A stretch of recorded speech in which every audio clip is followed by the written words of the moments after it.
السلام علیکم ناظرین، ٹیلنٹ ٹاک کے ساتھ میں ہوں آپ کی ہوسٹ ساجدہ چودھری۔ ناظرین، کسی قوم کا سب سے بڑا سرمایہ اس کی زبان ہوتی ہے۔ زبان کی مثال پھلدار درختوں اور باغیچوں کی طرح ہے۔ اس کی آبیاری کی جائے تو یہ پھلتی ہے، پھولتی ہے اور اپنی خوشبو پھیلاتی ہے، ورنہ اجڑنے لگتی ہے۔ خوددار اور باوقار قومیں اپنی تہذیب، ثقافت اور اپنی زبان کو سینے سے لگا کے رکھتی ہیں، اس کی حفاظت کرتی ہیں اور اس کو اجڑنے سے بچاتی ہیں۔ ہمارے آج کے مہمان اپنی زبان سے محبت کرنے والے ایک ایسے پاکستانی نوجوان ہیں۔ ان کا تعلق خاص لاہور سے ہے۔ انٹر گورنمنٹ کالج لاہور سے اور commerce degree Halley college of commerce Punjab university سے کی۔ بینکنگ کی اعلیٰ تعلیم لندن سے حاصل کی اور اب یہاں سعودی عرب کے سینٹرل بینک سے بحیثیت ایڈوائزر منسلک ہیں۔ بطور قاری اردو ادب سے ان کا تعلق تو ہوش سنبھالتے سے ہی تھا۔ اپنی مدد آپ کے تحت علم عروض حاصل کیا اور باقاعدہ شاعری کے میدان میں قدم رکھا۔ مختصر مدت میں ریاض کے حلقوں میں چھا جانے والی تنظیم تخیل ادبی فورم کے پیٹرن ان چیف ہیں۔ اپنے وجدان کو انداز بیاں دیتے ہیں۔ ہم وہ ہیں جو تخیل کو زبان دیتے ہیں۔ ایسی ہی ایک شخصیت جو تخیل کو زبان دینے والی ہے، منصور محبوب چودھری ہمارے ساتھ ہیں۔ جی السلام علیکم۔ جی وعلیکم السلام۔ جی منصور، یہ بینکنگ سے ایک دم شاعری کی طرف آپ کا آنا کیسے ہو گیا؟ اس کے کیا محرکات ہیں؟ کوئی خاص وجہ ہے اس کے پس منظر میں؟ جی سب سے پہلے تو آپ کا بہت بہت شکریہ۔ تکبیر ٹی وی کا بھی بہت بہت شکریہ، انہوں نے مجھے اس انٹرویو میں ٹائم دیا اور میں تاکہ اپنا کچھ اظہار کر سکوں۔ اور آپ کے سوال کا جو جواب کچھ اس طرح ہے کہ شاعری جو ہے وہ آپ کے بلڈ میں ہوتی ہے، خون میں ہوتی ہے۔ بالکل۔ اور وہ جب آپ کو ایک ماحول ملتا ہے تو پھر اس کی نشو و نما شروع ہوتی ہے۔ میں جو شروع سے اپنے پروفیشنل لائف میں بہت زیادہ بزی رہا، اس کے بعد پھر جب میں ریاض موو ہوا تو یہاں پہ کافی دوستوں سے ایک ایسا ادبی ماحول پیدا ہوا جس نے مجھے شاعری کی طرف دوبارہ جو ہے باقاعدہ طور پہ سٹارٹ کرنے کا یا اس کا آغاز کرنے کا مجھے اس کا ایک موقع ملا، جس کی وجہ سے میں شاعری کے اندر آ گیا۔ جی ماشاء اللہ آئے اور بڑی دھوم سے آئے، وہ تو میں دیکھ رہی ہوں آپ کی ایکٹیویٹیز۔ جی علم عروض سیکھنا اتنا آسان نہیں ہے، اور وہ بھی طیار غیر میں اور اتنے کم مدت میں، یہ کیسے ہوا؟ یہ شوق کی بات ہے۔ جب آپ ایک کو ٹارگٹ بنا کے چلیں اور آپ اپنے اس کو مقصد بنا لیں تو پھر وہ علم، وہ کام جو ہے وہ بڑا آسان ہو جاتا ہے۔ اور آج کل تو ویسے بھی ہمارے پاس انٹرنیٹ کے بہت زیادہ ٹولز موجود ہیں، وہاں پہ آپ کو کوچنگ مل سکتی ہے۔ یہ تمام میرے جو نوجوان شاعر ہیں ان کے لیے بھی ایک نصیحت ہے کہ وہ اگر وہ شوق سیکھنا چاہتے ہیں تو اتنے زیادہ آپ کے پاس مواقع ہیں اور آپ کے پاس ٹولز ہیں، آلات ہیں، جس کی وجہ سے آپ جو علم عروض ہے یا شاعری ہے اس کو سیکھنے میں آپ جو ہے وہ بہت جلدی آپ اس میں سیکھ سکتے ہیں۔ اچھا، یہ آپ سے بات کرتے ہوئے مجھے خیال آیا کہ عام طور پہ یہ جو علم عروض ہم بات کر رہے ہیں، عام ناظرین شاید اس کو نہ سمجھتے ہوں، آپ اس کا کچھ وضاحت کریں گے کیا ہے؟ دیکھیں، یہ ہمارا بہت بڑا المیہ ہے کہ ہم جب اردو پڑھاتے ہیں اپنے بچوں کو تو ہم اس کو قواعد میں نہیں لے کے جاتے۔ آپ اس کو کہانیاں پڑھا دیتے ہیں، غزلیں پڑھا دیتے ہیں، نظمیں پڑھا دیتے ہیں، اس کے معنی بھی پڑھا دیتے ہیں، لیکن جو اس کے قواعد ہوتے ہیں اس پہ اتنا دھیان نہیں دیا جاتا۔ آپ نے میٹرک میں دیکھیں گے تو آپ میٹرک کے سلیبس میں دیکھیں تو اس میں بڑی بڑی اچھی غزلیں اور مشکل غزلیں موجود ہیں ان کے نصاب میں۔ ایف ایس سی میں بھی اس طرح سے ہی ہے، لیکن آپ کو یہ نہیں بتایا جاتا کہ ایک مصرے میں اور ایک جملے میں فرق کیا ہے۔ آپ ایک جملہ بھی لکھ سکتے ہیں، وہی مطلب ہے، آپ ایک مصرع لکھیں تو وہی مطلب ہے، لیکن فرق کیا ہے؟ فرق یہی ہے کہ جو مصرع ہے وہ ایک بحر میں چلتا ہے اور بحر جو ہے اس کا ایک پیٹرن ہوتا ہے، اور پیٹرن کو سمجھنا جو ہے وہ اتنا مشکل بھی نہیں ہے، لیکن اس کے لیے ایک ٹائم چاہیے، اس کے لیے آپ کو استاد چاہیے، آپ کو محنت چاہیے، اور اس کے پیچھے پورا حساب کتاب ہے۔ یہ بالکل جو آپ جو سمجھتے ہیں کہ اس کے پیچھے کوئی ایکویشنز نہیں چل رہی ہوتی ہیں، اس میں بہت ایکویشنز چلتی ہیں، اور اسی لیے اگر آپ اس کو حساب کتاب میں تھوڑے سے تیز ہیں تو عروض جو ہے بڑی آسانی سے سیکھا جا سکتا ہے. یعنی عروض کو سیکھنے کے لیے باقی ساری چیزوں کے علاوہ ذہانت بھی چاہیے جو ماشاءاللہ آپ میں ہے. جی جی.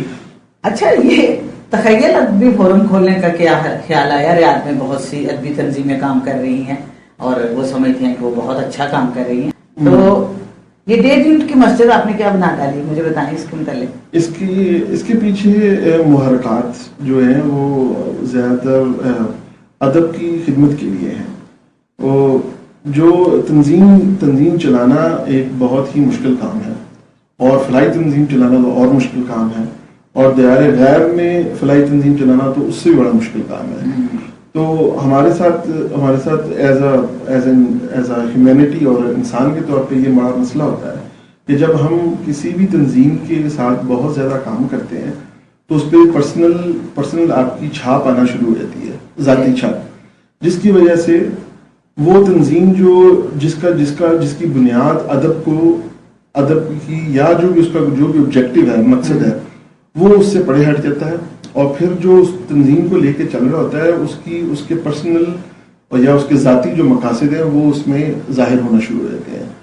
ہم نے جب ہمارے جتنے بھی بہت بڑی ریالٹی ہے، جو ہمارے جتنے بھی دوست ہیں جو شہر کے اندر جو شاعر ہیں، مصنف ہیں، ان میں جب میرا اٹھنا بیٹھنا ہوا تو یہ ہم بڑی مطلب غور سے ہم نے اس چیز کو محسوس کیا کہ جو تنظیم ہاں ٹھیک ہے، آج سے 30 سال پہلے 20 سال پہلے جب وہ بنی ہوں گی تو ان کے شاید اغراض و مقاصد تخیل کی طرح ہی ہوں، لیکن کیونکہ اس کو چلایا اس طریقے سے گیا ہے اتنے 3 دہائیوں میں یا 4 دہائیوں میں، اس پہ وہی ایک ذاتی چھاپ آ گئی ہے جس کی وجہ سے وہ اپنے مقصد سے بہت دور چلے گئے ہیں. اچھا، آپ کے جواب سے ایک سوال میرے ذہن میں آ رہا ہے کہ کیا یہ ضروری ہے کہ جیسے اب آپ نے ابتدا کی تخیل کی اور تخیل چھا گیا، میں نے دیکھا کہ ایک دم اس کے پروگرام اٹھے ہیں، تو کیا ضروری نہیں ہے ایسا کہ چند سالوں میں وہ بھی وہی رویہ اختیار کر لے جو پہلے؟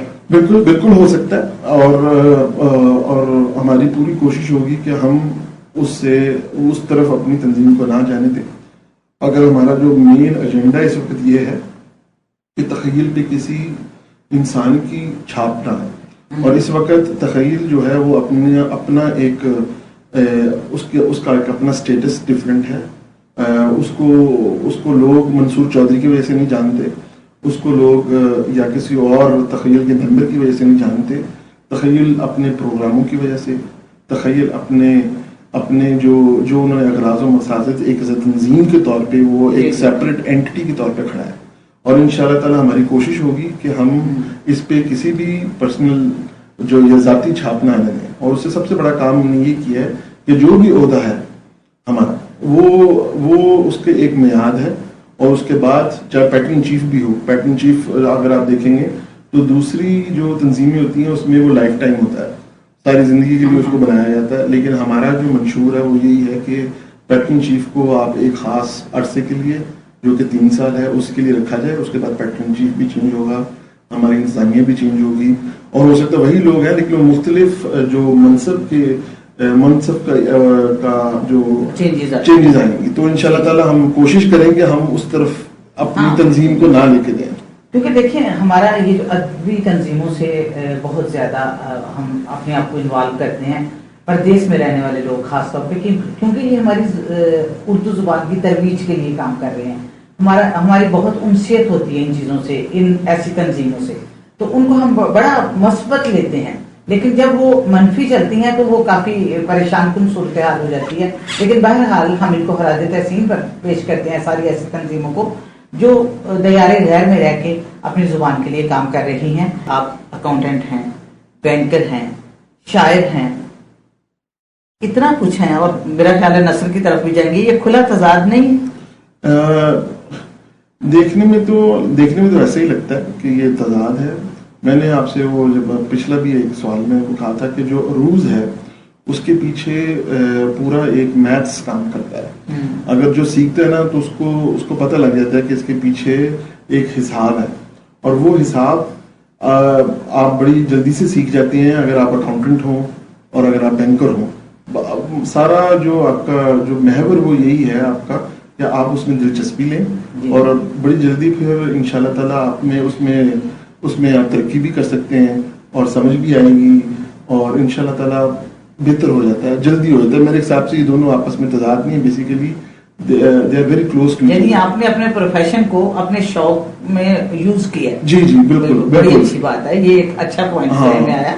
تو اچھا، یہ جو ماشاءاللہ آپ کے آنے والے دن ہیں، تو ان اگلے 5 سالوں میں آپ کیا سمجھتے ہیں آپ کے ذاتی، تنظیمی اور ادبی اہداف کیا ہیں؟ جی اچھا، میں سب سے پہلے تو اپنے تنظیمی اہداف آپ کو بیان کرتا چلوں. ہمارا جو سب سے جو بنیادی مقصد تخیل ادبی فورم کا وہ یہ ہے کہ ہم جو دیار غیر میں شعراء اور مصنف ادیب ہیں ان کو ایک پلیٹ فارم فراہم کریں، اور ہم اس مقصد میں ہم کافی حد تک کامیاب بھی ہوئے ہیں. آپ نے دیکھا کہ ہم نے اگلے جو پہلے ہی 6 ماہ ہیں اس میں ہم نے 2 جو ہیں وہ بہت ہی بڑے مشاعرے کیے، جس کی وجہ سے ہمارے نئے شعراء وہ بھی ابھر کے سامنے آئے ہیں جو کہ پہلے بھی کبھی انہوں نے ان کو کسی محفل میں نہیں سنا. دوسرا ہمارا جو مقصد وہ یہ ہے کہ ہم تعلیم کی طرف جائیں، وہ ہمارا یہ ذرا لانگ ٹرم آبجیکٹو ہے، اور انشاءاللہ تعالی ہماری کوشش ہوگی کہ ہم باقاعدہ اس کو آن لائن جو تعلیم کا جو سسٹم ہے اسپیشلی شاعری کا، اس کے لیے جو ہے ہم اس پہ کام کریں تاکہ ہمارا جو نوجوان جو شاعری کو سمجھتا ہے اور شاعری سے محبت کرتا ہے اور اپنے جذبات کی وجہ سے شاعری کرتا ہے، وہ تاکہ اس کو ایک راہ مل سکے اور وہ اس میں نشو نما کر سکے. تیسرا ہمارا جو ہدف وہ یہ ہے کہ ہم جو ہمارے جو شاعر ہیں جو بڑے اچھے نظمیں بھی کہتے ہیں، غزلیں بھی کہتے ہیں، لیکن وہ اپنی کتاب نہیں چھپوا سکتے اور اس کی وجہ سے فائنینشلی نہیں، ان کے پاس ٹائم نہیں ہے کہ اس کو ترتیب دے سکے، کیونکہ جب کتاب چھپتی ہے تو اس کے پیچھے بہت کام ہوتا ہے. اور ہماری کوشش ہوگی کہ ہم صرف فائنینشلی نہیں اور اس کو مالی طور پہ نہیں، ہم اس کو تنظیمی طور پہ بھی اس کی ترتیب میں، اس کی تدوین میں جو ایسے شاعر ہیں جن کے کلام بڑے اچھے ہیں ان کی کتابوں کی اشاعت کے لیے کام کریں. یہ ہمارا تنظیمی ہے. اور پرسنل میرا تو ابھی یہی ہے کہ میں کوشش ہوگی کہ میں شاعری کو جاری رکھوں، کچھ نثر میں بھی کچھ کہوں، اور انشاءاللہ تعالیٰ 3-4 سال کے اندر اگر ایک آدھی کتاب اگر آ جائے تو یہ میرے لیے بہت بڑی کامیابی ہوگی. ماشاءاللہ. جی اچھا، یہ شاعری جو ہے گھر میں چل جاتی ہے؟ آپ کی بیگم سن لیتی ہیں آپ کے اشعار؟ وہ ہاں جی بالکل. سب سے پہلا جو میرا سامعی ہوتا ہے وہ میری بیگم ہی ہوتی ہے. بڑی بات ہے. اور اس میں وہ اس کے چہرے سے مجھے پتہ لگ جاتا ہے کہ یہ شعر جو ہے وہ سنانے والا کہ نہیں ہے. اور کافی حد تک جو ہے ہماری جو وہ ادبی اس میں بحث بھی ہوتی ہے، تو ہے شوق ہے، تو اتنا نہیں ہے لیکن بڑے خوش قسمت شاعر ہیں آپ، سامنے آپ کے گھر میں ہیں. جی ماشاءاللہ. اچھا، عشق، تصور، روایت، جدت، آپ کی شاعری کا مرکزی رجحان کیا ہے؟ لیکن جو غزل کہنے والا شاعر ہے وہ ہر میدان میں کودتا ہے. وہ عشق میں بھی کودتا ہے، وہ تصور میں بھی کودتا ہے، وہ انقلاب میں بھی کودتا ہے، وہ جدت میں بھی کودتا ہے، وہ روایت میں بھی کودتا ہے. اور یہ جو شاعر ہوتے ہیں وہ ان کی زندگی کو آپ دیکھیں گے اور اگر آپ ان کے جو کلام ہے ان کو پڑھیں گے تو آپ کو پتہ لگے گا کہ مختلف اوقات میں اگر ان کو اس جو غزلیات ہیں اور جو انہوں نے جو اشعار جس وقت میں کرے ہیں اس میں اگر ان کو بانٹ دیا جائے تو آپ کو پتہ لگے گا کہ یہ جو ماحول ہے وہ چینج ہو رہا ہے. لیکن وہ بڑا مشکل ہوتا ہے کیونکہ جو شاعر جو ہے وہ اپنی 5 سال کے بعد یا 6 سال کے بعد اگر وہ اپنی کتاب چھاپتا ہے تو اس کا 5 سال کا مجموعہ ایک ہی کتاب میں ہوتا ہے. لیکن آپ اس کو اگر اس طریقے سے تقسیم کر دیں کہ مطلب 6 ماہ یا سال میں جو اس نے کہی ہیں تو آپ کو رجحان آپ کو پتہ چلنا شروع ہو جائے گا کہ جی ابھی اس کا رجحان تصوف کی طرف سے چلا گیا ہے، اب انقلاب کی طرف آ گیا ہے، اب جدت ہے، اب وہ روایت سوچ رہا ہے، اب وہ عمومی مسائل سوچ رہا ہے. تو یہ وہ سب پہ تب آزمائی کرتا ہے، وہ کرنا پڑتا ہے، ہاں، ورنہ وہ بہت ہی ایک مخصوص جو ہے وہ ہو جائے گا، ایک ہاں اس کی وجہ سے ہاں ایسے ہے بدلتا رہتا ہے۔ جی جی، آپ خود لکھتے ہیں اور شاعری کرتے ہیں، نثر کی طرف بھی رجحان ہے آپ کا، ادبی دنیا میں آپ کس سے متاثر ہیں اور کیوں ہیں؟ یہ اس کا جواب جو اسی طرح ہی ہے جسے آپ کو میں نے ابھی پچھلے میں دیا کہ جدت، تصوف، عشق، محبت، انقلاب، تو مختلف جب آپ مختلف ٹاپکس پہ سوچ رہے ہوتے ہیں تو اس کے لیے آپ کے سامنے پھر ایک رول ماڈل آپ کے سامنے ایک مختلف ہوتا ہے۔ اگر مجھے انقلابی سوچنا ہے تو میں حبیب جالب کی طرف سوچوں گا، اگر مجھے عشق سوچنا ہے تو میں میر تقی میر کو سوچوں گا، اگر مجھے فلسفہ حیات کا سوچنا ہے تو میں شاید غالب کو دھیان دوں زیادہ، اگر مجھے آج کل کی نئی شاعری کرنی ہے تو پھر جو شعراء ہیں اس وقت وہ ان کو پڑھنے کا جی کرے گا۔ تو اسی لیے جو زیادہ تر جو شاعر ہیں وہ، اور ان میں میں بھی شامل، میرا ایک رول ماڈل نہیں ہے، اور میرا رجحان جو ہے وہ اسی طرح ہی ہوتا ہے کہ جس طرح آپ کا دھیان چل رہا ہو اس کو آپ پڑھیں، اس میں، تاکہ آپ کی اسٹڈی ڈیپ ہو، آپ کی ریسرچ ڈیپ ہو، اور پھر اس کی وجہ سے آپ کی جو شاعری ہے اس میں نکھار آتا رہتا ہے۔ اچھا، یہ جو آنے والا وقت ہے، آپ کے تخیل کی پرواز کیا ہے؟ اگلے چند ماہ میں آپ کیا کریں گے؟ خاص قدم اٹھائیں گے؟ تخیل کو نیا چہرہ دکھائے گا اپنا؟ ہم انشاءاللہ تعالیٰ کوشش ہوگی کہ ہم اپنے جو مشاعرے ہیں اس سے ان کو پہلے سے بہتر کریں، اپنے معیار کو قائم رکھیں، ادبی فورم کو ادبی فورم ہی رہنے دیں۔ میرا خیال ہے اگر ہم یہ تینوں چیزیں اگر کرنے میں کامیاب ہو گئے تو ہماری بہت بڑی کامیابی ہوگی۔ اس طرح کا کوئی انقلابی ایجنڈا تو نہیں ہے، اور آپ نے خود ہی دیکھا کہ جو ہم نے بھی جو پچھلے 6 ماہ بھی کیا ہے وہ کوئی بھی تنظیم کر سکتی ہے اگر وہ دل سے کرے۔ ہم نے کوئی آسمان سے کوئی تارے نہیں توڑ کے لا دیے یا چاند نہیں لے کے آگے، وہی لوگ ہیں، وہی شعراء ہیں، ٹھیک ہے، اور وہی سامعین، اسی شہر میں سے سامعین نکالے ہم نے، اور ہم نے ایک ادبی ماحول ایک ماحول کو ایک نئی جو جدت دی ہے۔ انشاءاللہ تعالیٰ ہماری کوشش ہوگی کہ اس کو قائم رکھا جائے اور اس کو اور بہتری کی طرف لے کے جائیں۔ ایسا کوئی انقلابی پروگرام نہیں ہے اس وقت۔ اچھا، ایک چیز جو میں نے آپ کے مشاعروں میں نوٹ کی، اور آپ نے کہا آپ نے جدت دی ہے، میں سمجھتی ہوں کہ نہیں، جدت نہیں دی، آپ قدامت کی طرف لے کے گئے۔ جو روایتی مشاعروں کا ماحول تھا، میں نے ان کے مشاعروں میں وہ ماحول دیکھا، اور ایک جو ڈفرینٹ چیز مجھے نظر آئی اس میں ایک تو یہ کہ آڈینس بہت جاندار تھے، بھرپور داد دینے والے، یہ بھی ہو گیا۔ جو سب سے عجیب چیز تھی کہ اس میں خواتین کی بہت زیادہ شمولیت تھی، یہ ایک نئی چیز ہے میں نے اس سے پہلے کبھی مشاعروں میں نہیں دیکھی۔ بالکل، وہ اسی طرح ہی ہے کہ جب آپ ماحول پیدا کریں گے تو پھر وہ اس کے حساب سے، کیونکہ شاعری جو ہے وہ زندگی ہے۔ اب آپ یہ نہیں کہہ سکتے کہ زندہ صرف مرد ہے، عورت نہیں ہے، ٹھیک ہے، زندگی تو عورت تو زندگی کی وہ ماں ہے۔ تو اگر آپ شاعری میں اگر عورت کو دور کر دیں گے، چاہے وہ آپ شعر اشعار لکھنے میں کریں یا اس کو ایز اے سامعی طور پہ لیں، تو یہ بہت بڑی بدقسمتی ہے۔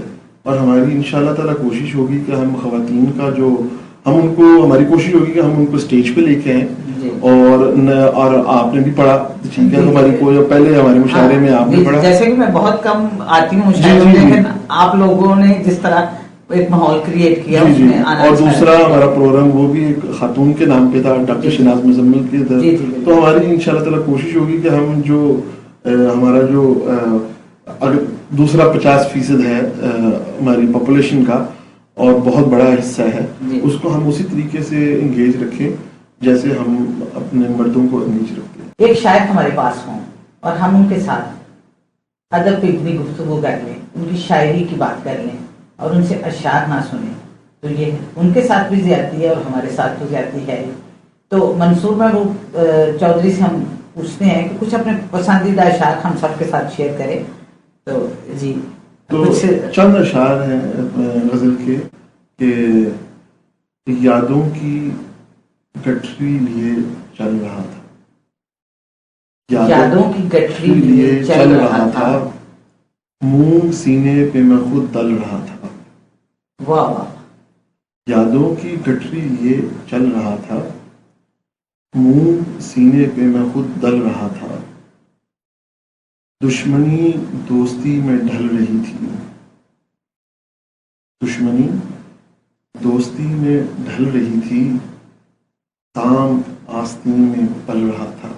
واہ، دوستی دشمنی میں ڈھل رہی تھی، سام پھر آستین میں پل رہا تھا، اور تیرگی خوف سے سمٹی ہوئی تھی، تیرگی خوف سے سمٹی ہوئی تھی، دیپ بن روشنی کے جل رہا تھا۔ کیا بات! تیرگی خوف سے سمٹی ہوئی تھی، دیپ بن روشنی کے جل رہا تھا، یادوں کی گٹری لیے چل رہا تھا، منہ سینے پہ میں خود ڈل رہا تھا۔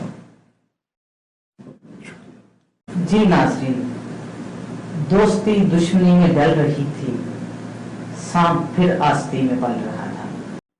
آج ہماری ملاقات ہوئی اس لب و لہجے کے شاعر، معروف شاعر، ریاض کے معروف شاعر منصور محبوب چودھری سے۔ انشاءاللہ نیکسٹ ویک پھر ایسے ہی کسی خوبصورت لب و لہجے کے شاعر، رائٹر، فیشن ڈیزائنر، کوئی سنگر، کوئی بھی آپ سے آ کے ملاقات کر سکتا ہے۔ انشاءاللہ لے کے آتے ہیں ان کو۔ اللہ حافظ۔